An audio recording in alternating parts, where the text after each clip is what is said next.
I shouldn't hold my breath, should I? But as I gather my thoughts,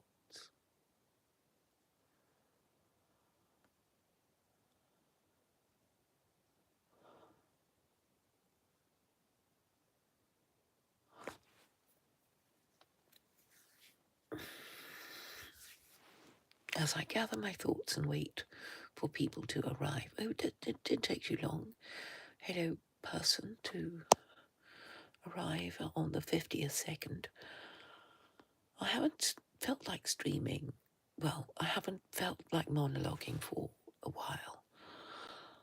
But I suppose today I've been reasonably busy, and today, and yesterday, and recently, there has been a lot of interest in theology and religion, and for that I thank Veli of G Block.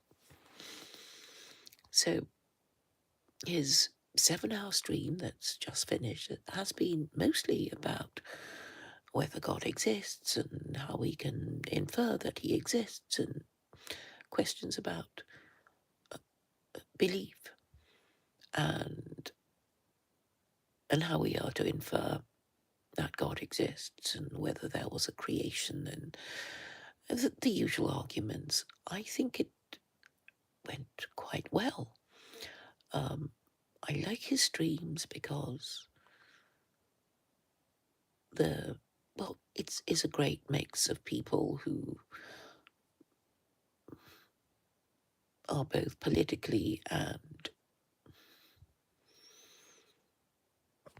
they're politically engaged in that they're interested in politics, and they also have a certain view of life, and they come from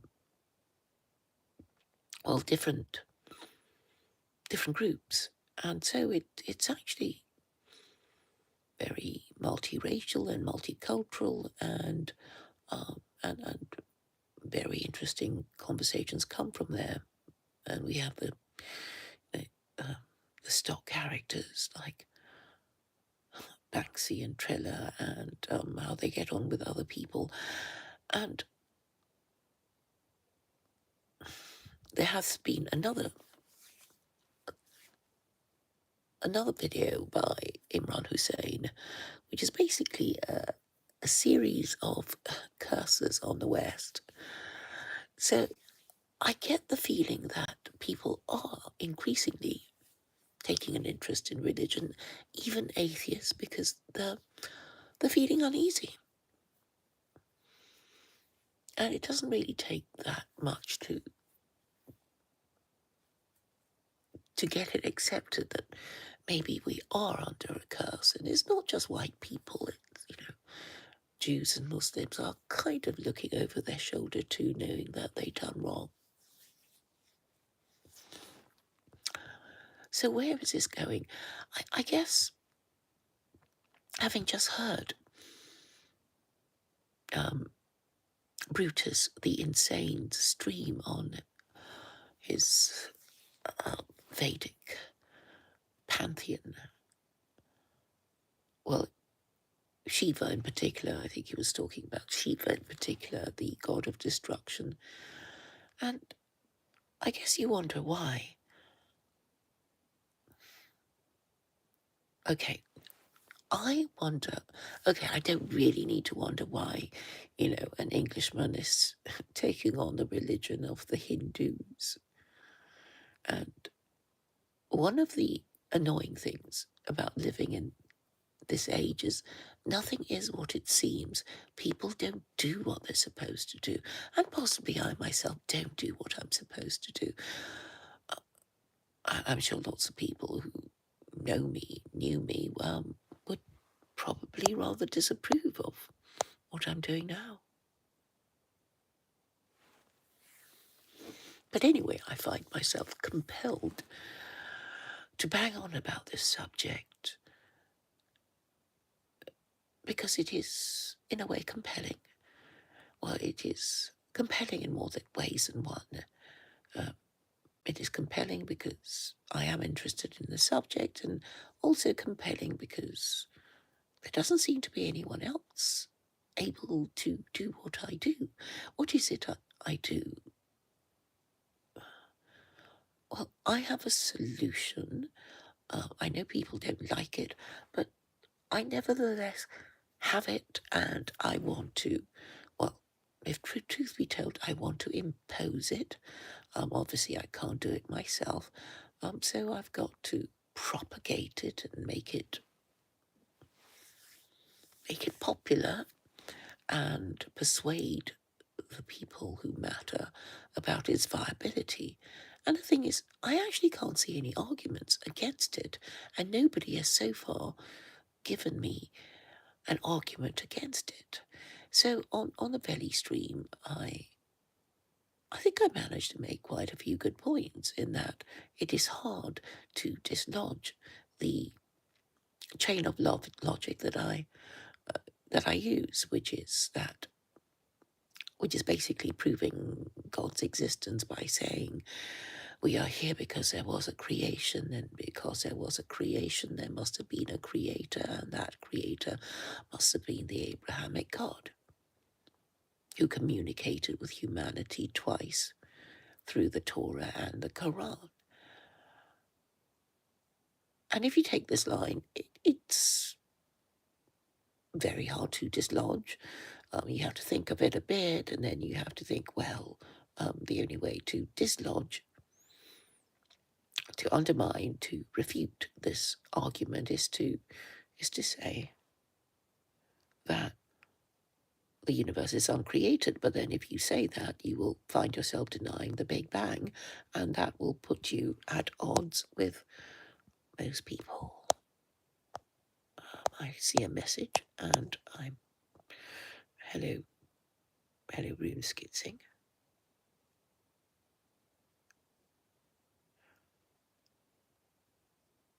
Okay, I don't know who Shiva. Okay, is that a posh name for Shiva?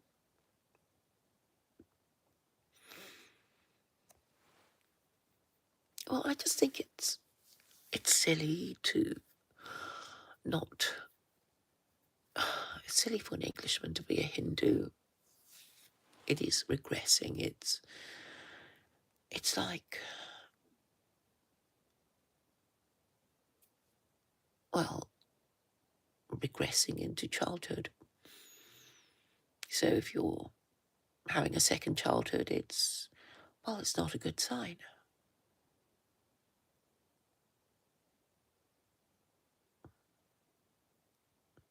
But I suppose Brutus doesn't quite see the political aspects of religion, because he only sees Hinduism as a form of spirituality, and obviously he hates Christianity because the story is so stupid, and anybody who really has a chance to talk about it, to think about it, will see how stupid Christianity is. Which leaves really only Judaism and Islam.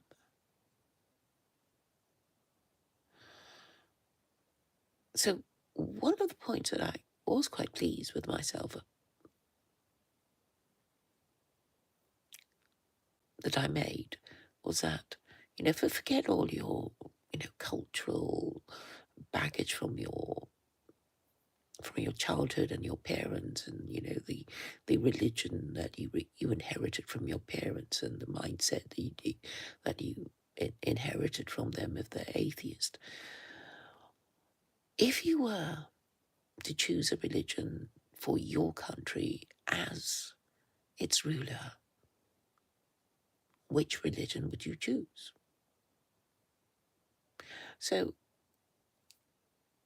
if it were to if I put it to you this way, then you wouldn't be saying, oh, it's going to be Christianity, which is the religion of my parents and ancestors. You would actually have a think about which religion would serve your purpose best, without,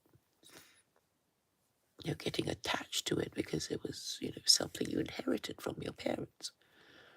And I noticed there was a kind of silence, and nobody really answered, and, they were mostly not Muslim, and didn't particularly like Islam, but I think I kind of made the point that they would choose Islam if they had to choose a religion for their own people, and with the purpose of prolonging the existence of their nation, their empire, and their civilization. So I think I made that point, even though it wasn't, acknowledged in words. So on the question of Brutus being a Hindu, he, I think, misunderstands the difference between public and private morality. And so our own feelings of spirituality is, well, we can occasionally feel good, at one with the world because, we saw something beautiful while we're walking in the countryside or whatever. It's one of those feelings. But it has no effect on the administration of the nation. The administration of justice is really what I'm on about. So people will feel happy if they think they're well governed, and obviously get angry and resentful if they think their country, if their government, their ruling classes are unfair and incompetent and corrupt. And this is a feeling that most Westerners have nowadays. And this has obviously got to be fixed. And the only way that it can be fixed is to change the rules. And you all know that I have said that the Qur'an is the best available guide to humanity. So Mark Smith says,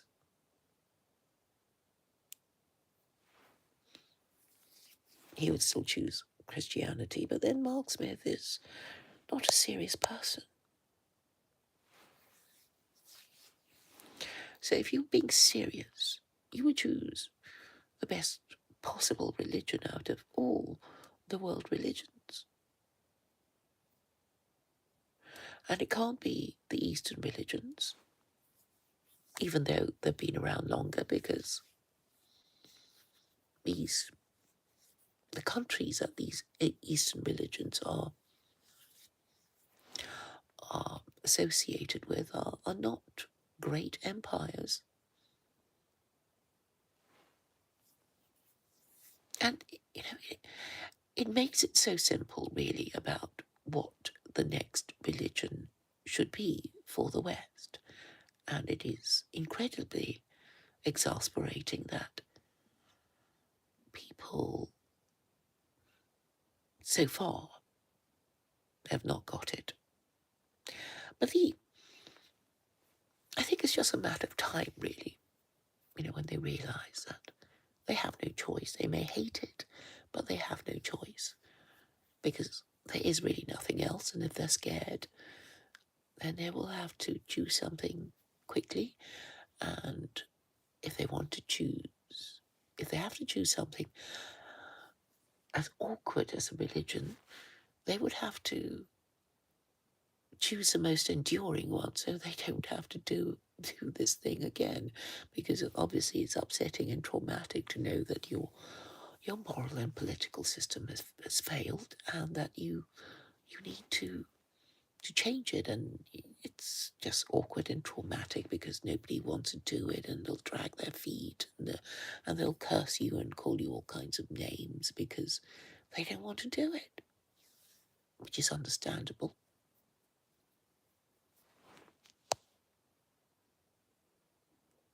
Yes, I can see your comment, Tinkle Tink.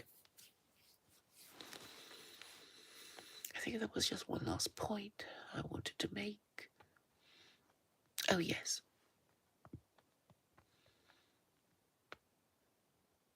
So if most people, even those who were practically Islamophobes, kind of, silently thought that if they had to choose a religion for a country that they would be running, which one would they choose to make their country that they would be running last longer than, well, last as long as possible? And I think they all secretly thought Islam, but they weren't going to say it to me yet. And, well, that is really the answer. And I suppose the point can be made again and again until the penny drops. And yes, before I go, the last little thing that I wanted to say that I would report to you as good news is an article by Paul Craig Roberts, who basically said that the party system of America concealed a corrupt oligarchy. And this is basically something I've been saying for years and years and years, and people just don't get it or pretend not to. So anybody who continues to want to operate democracy is not getting it. So I don't know with Carol what the problem is. So, it's not just me saying, you've got to have a one-party state. I'm saying the Quran supports it, and she's Muslim, and George Washington supports it, and she's American. So why would she not be going with it? And yes, I understand that she's finding it awkward to say such a heretical thing. But is it even heresy? I think, the people who have been operating democracy for so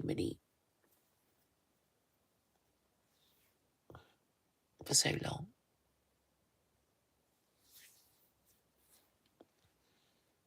are the one who are the heretics.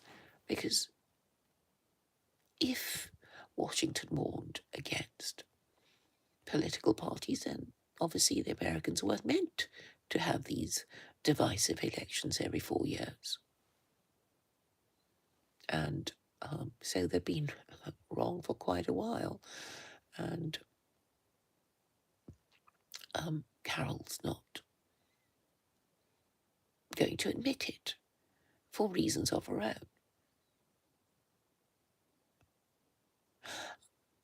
Some of you will think it doesn't really matter that much because, well, neither of us are going to get our way, in that you're going to say, well, why fight about it because secular Quranism is never going to get adopted anyway.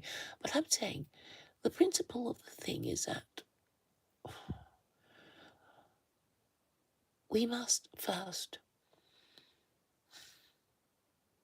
conclude to do or not to do something after analysing the situation. And I'm saying, if you're just doing it in theory, then you've got to get the theory right. You have to diagnose a problem correctly. And I have diagnosed a problem as elections. So democracy is wrong. So I can't, not point it out.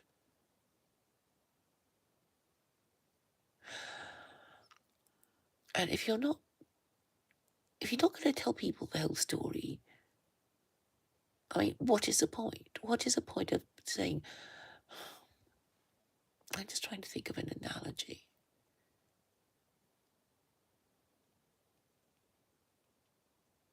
Okay, here's one.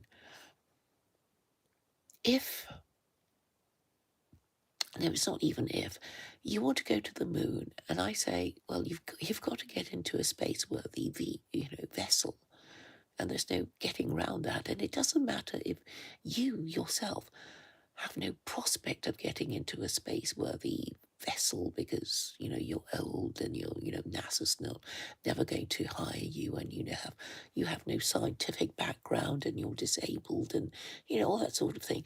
The point is that in order to get to the moon, whether you yourself will have access to the, to a space-worthy vessel or not, is irrelevant, because in order to get to the moon, you would have to get into a space-worthy vessel.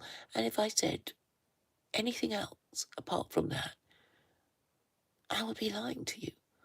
I would be, if I said, oh, you don't have to get into a space-worthy vessel, you can just, climb the tallest mountain, or, climb a tree, to get nearer to the moon that you want to, I was talking crap. So I'm saying, if you think there is a problem and you've got the solution, you must